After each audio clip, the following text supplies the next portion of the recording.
ஈரோடு கிழக்கு தொகுதி இடைத்தேர்தல் பிரச்சாரத்தின் போது வெடிகுண்டு வீசுவேன் என பேசிய விவகாரத்தில் கருங்கல்பாளையம் காவல் நிலையத்தில் வருகிற 20ஆம் தேதி விசாரணைக்கு ஆஜராக வேண்டும் என நாம் தமிழர் கட்சியின் தலைமை ஒருங்கிணைப்பாளர் சீமானுக்கு சம்மன் கொடுக்கப்பட்டு உள்ளது.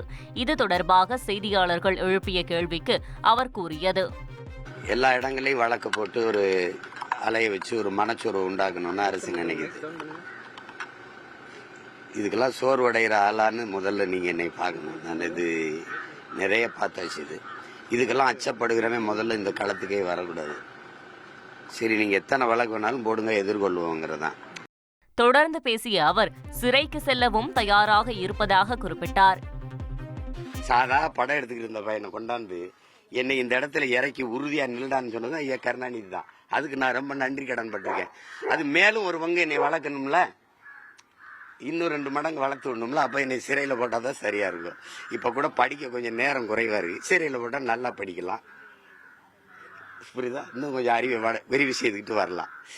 அதுக்கெல்லாம் பயப்படா இந்த இடத்துக்கு வர முடியுமா தம்பி? தந்தி டிவியை உங்கள் கேபிள் டிவி ஆபரேட்டரிடம் இலவசமாக கேட்டு பெறுங்கள்.